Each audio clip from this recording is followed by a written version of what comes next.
Du coup, bonjour à tous. Donc, comme j'ai eu pas mal de questions sur la vidéo sur l'incubateur de mes œufs de tortue, du coup, je vais vous montrer la suite parce que c'était une vidéo qui a été tournée il y a environ 9 mois. Et à la suite, voilà, j'ai eu des naissances. Il me semble j'avais eu 7 œufs. Et du coup, en tout, j'ai eu 4 petits. Il y avait des œufs stériles et il y en avait un qui s'est développé mais qui a pas donné de suite. Enfin, en gros, le petit n'a pas éclos. Donc, il est mort dans la coquille. Et du coup, là, je vais vous montrer mon installation qui est temporaire. Je dis bien temporaire. Parce qu'après, ils retourneront dans un parc en extérieur pour que ce soit plus naturel. Là, c'est vraiment parce qu'en gros, je voulais pas qu'ils passent l'hiver dehors. Donc il y a plusieurs écoles, il y a des personnes qui les font hiberner dès leur plus jeune âge, d'autres qui les mettent en intérieur. Et moi j'ai choisi de les mettre en intérieur, mais ça dépend de ce que vous voulez. Et de toute façon elles se portent très bien et après elles vont aller en extérieur cette année, donc il n'y a pas de soucis particuliers. Du coup je vais vous montrer. Et donc voici les petits. Donc là on en voit une qui est en train de manger de la mâche et une autre qui essaie de s'enterrer. Et en tous les autres, elles doivent être cachées sous les petits écorces. Je m'embête un peu. Donc là, on en voit une autre. Et une autre doit être enterrée parce qu'en fait, elle s'enterre souvent.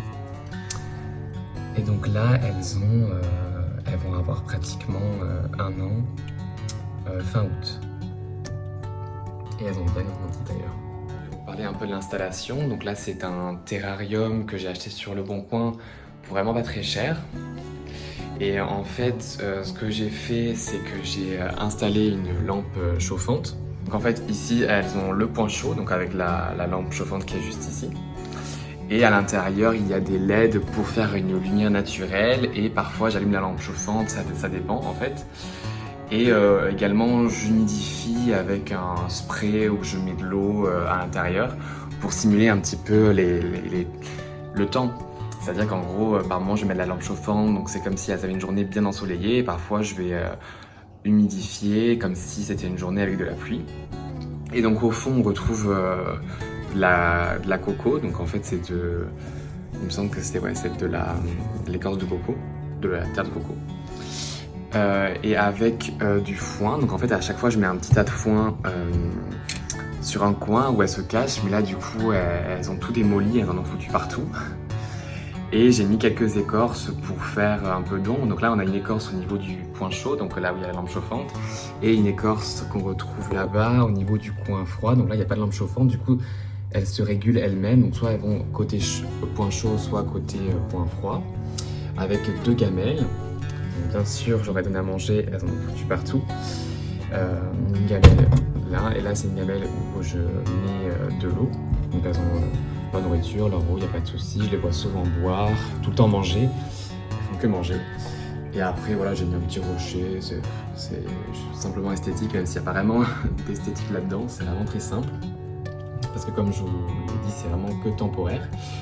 Et au fond, on retrouve un thermomètre, un hygromètre, si je ne me trompe pas, qui me permet de regarder la température et l'humidité à l'intérieur du terrarium.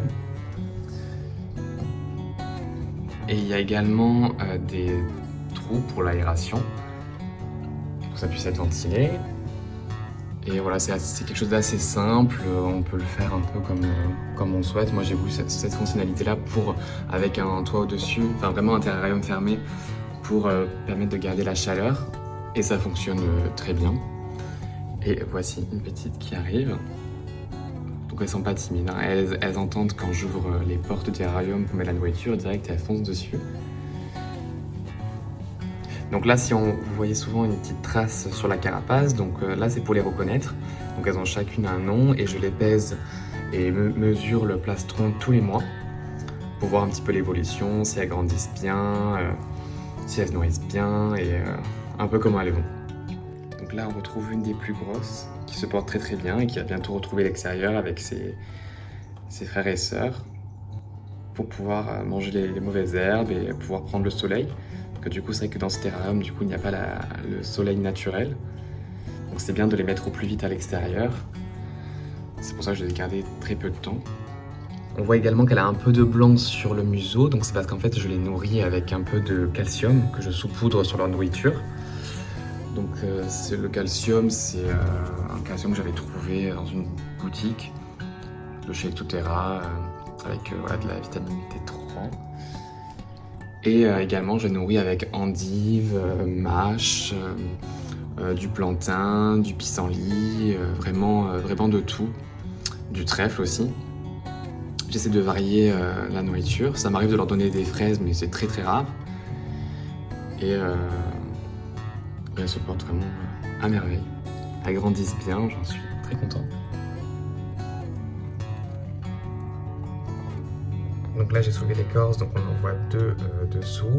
Également 2 qui sont enterrés juste ici, on voit juste le bout de la carapace. Donc elles s'en servent très souvent et elles passent énormément de temps sous la lampe chauffante. Ça permet voilà, de les réchauffer et de réchauffer leur organisme à son froid. Donc voilà encore l'une des plus grandes.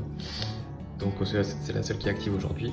Donc en fait je mesure d'ici, alors de là à là pour la longueur du plastron.